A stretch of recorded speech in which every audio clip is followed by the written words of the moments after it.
नमस्ते दोस्तों, आज हम आपके लिए लेकर आए हैं टॉप 10 अपडेट्स, नई फिल्मों से लेकर सेलेब्स की लाइफ तक। तो चलिए शुरू करते हैं।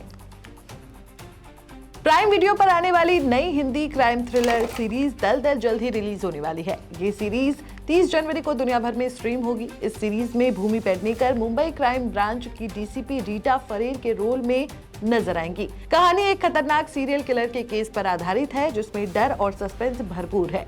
दलदल मशहूर लेखक विश धमीजा की किताब भेंडी बाजार से प्रेरित है।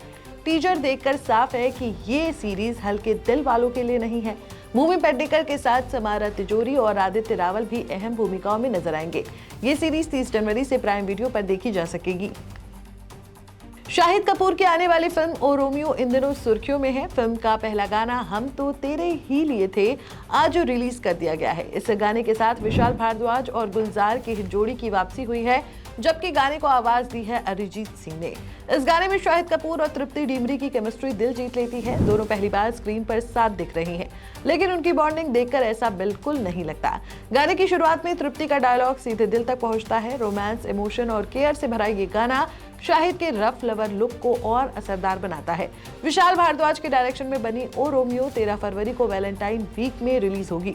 फिल्म में शाहिद और तृप्ति के अलावा नाना पाटेकर, विक्रांत मैसी, अविनाश तिवारी, दिशा पाटनी, तमन्ना भाटिया और फरीदा जलाल जैसे बड़े नाम नजर आएंगे। टीजर के बाद अब गाने ने भी फैंस की एक्साइटमेंट बढ़ा दी है।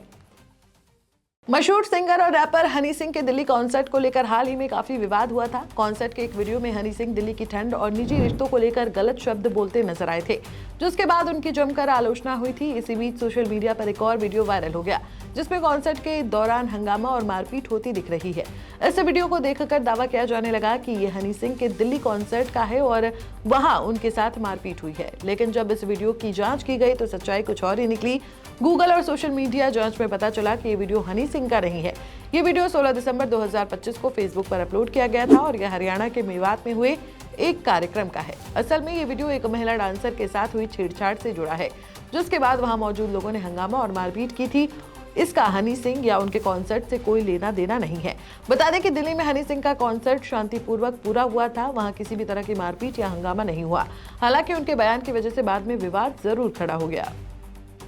बॉलीवुड स्टार अक्षय कुमार साल 2026 में कई बड़ी फिल्मों के साथ बड़े पर्दे पर नजर आने वाले हैं। इसी बीच उनका नया TV show wheel of Fortune भी चर्चा में आ गया है। ये शो जनवरी के आखिर में सोनी टीवी पर शुरू होने वाला है। अब मेकर्स ने शो का नया प्रोमो रिलीज किया है, जिसे देखकर दर्शक काफी एक्साइटेड है। व्हील ऑफ फॉर्चून अमेरिका के मशहूर शो का भारतीय वर्जन है। प्रोमो में अक्षय कुमार बताते नजर आते हैं कि कंटेस्टेंट को एक लेटर चुनना होगा और फिर व्हील घुमानी होगी। व्हील पर अलग अलग रकम लिखी है और जहां व्हील रुकेगी वही रकम कंटेस्टेंट को मिलेगी। लेकिन इसमें एक ट्विस्ट भी है। अगर व्हील नाग की तस्वीर पर रुकी तो कंटेस्टेंट अब तक जीती पूरी रकम हार जाएगा। इस शो में वर्ड पजल और लकी व्हील दोनों का मजेदार मेल देखने को मिलेगा। प्रोमो देखने के बाद लोग कमेंट कर रहे हैं, मजा आएगा। साउथ सुपरस्टार प्रभास की फिल्म स्पिरिट की रिलीज डेट फाइनल हो गई है। ये फिल्म 5 मार्च 2027 को सिनेमाघरों में रिलीज होगी। फिल्म के निर्माता भूषण कुमार है, जबकि निर्देशन की जिम्मेदारी संदीप रेड्डी वांगा ने संभाली है। मेकर्स का दावा है कि ये फिल्म दर्शकों को एक दमदार और इंटेंस सिनेमैटिक अनुभव देगी। स्पिरिट में प्रभास के साथ तृप्ति डिमरी नजर आएंगी। दोनों पहली बार साथ स्क्रीन शेयर करेंगे और उनकी जोड़ी को लेकर फैंस काफी एक्साइटेड हैं। संदीप रेड्डी वांगा इससे पहले कबीर सिंह और एनिमल जैसी चर्चित और विवादित फिल्में बना चुके हैं। इन फिल्मों में दिखाए गए बोल्ड और हिंसक सीन को लेकर खूब बहस हुई थी। हालांकि बॉक्स ऑफिस पर दोनों ही फिल्में हिट साबित हुई। अब देखने वाली बात होगी कि संदीप रेड्डी वांगा स्पिरिट में किस तरह की कहानी और किरदार दर्शकों के सामने लाते हैं। बॉलीवुड के हीरो नंबर 1 गोविंदा और उनकी पत्नी सुनीता आहूजा अक्सर सुर्खियों में रहते हैं। हाल ही में सुनीता ने पॉडकास्ट मिस मालिनी में पति गोविंदा के अफेयर और बेटे यश के करियर को लेकर खुलकर बात की। सुनीता ने कहा कि यश के करियर में गोविंदा ने कोई मदद नहीं की। उन्होंने पति पर टिप्पणी करते हुए कहा कि मैं गोविंदा को माफ नहीं करूंगी। ऐसी लड़कियां आती रहती हैं, पर तुम 63 साल के हो। यश का करियर अब भी पेंडिंग है। सुनीता के बेबाक बयान का प्रोमो आते ही मीडिया में हलचल मच गई। पति के अफेयर की खबरें फिर से सुर्खियों में आ गई हैं। अब देखना होगा कि गोविंदा इस पर क्या रिएक्शन देते हैं।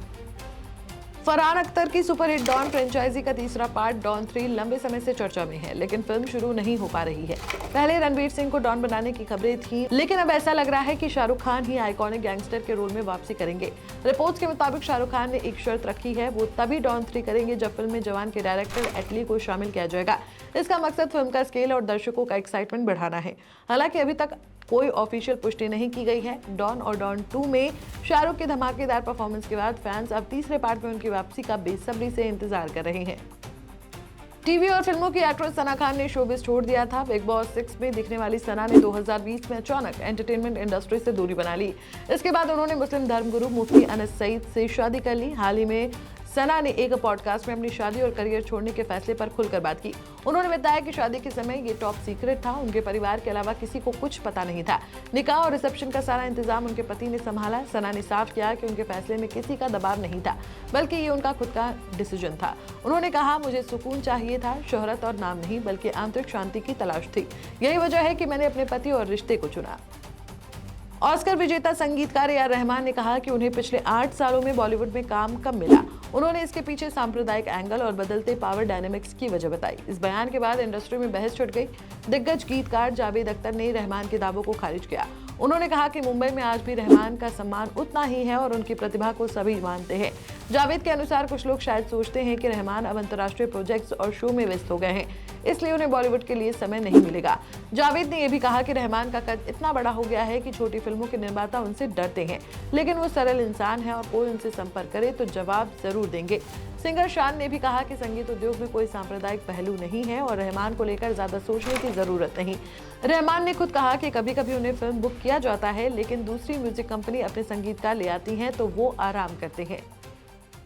मशहूर सिंगर बी प्राक को लॉरेंस बिश्नोई गैंग से धमकी मिली है। धमकी में उनसे 10 करोड़ रुपए मांगे गए हैं। ये धमकी ऑडियो मैसेज और कॉल के जरिए दी गई है। बी प्राक ने मोहाली में शिकायत दर्ज कराई है। धमकी देने वाले ने अपना नाम आरजू बिश्नोई बताया है और कहा है कि अगर पैसे नहीं दिए गए तो नुकसान होगा। बी प्राक बॉलीवुड के बड़े सिंगर हैं और मन भरिया, केसरी, गुड न्यूज, शेरशाह जैसी फिल्मों में हिट गाने दे चुके हैं। हाल ही में उनकी पत्नी ने बेटे को जन्म दिया, जिसका नाम द्विज बच्चन रखा गया है। तो दोस्तों, ये थी आज की बॉलीवुड की टॉप 10 खबरें। अगर आपको हमारी रिपोर्ट पसंद आई हो तो लाइक और शेयर जरूर करें और ऐसे ही ताज़ा अपडेट्स के लिए सब्सक्राइब और बेल आइकन दबाना ना भूलें। हम जल्दी वापस आएंगे और लेकर आएंगे बॉलीवुड की नई हॉट अपडेट्स। तब तक के लिए बने रहें हमारे साथ और देखते रहें बॉलीमिथ। For latest Bollywood news and updates, please subscribe to Bollymith.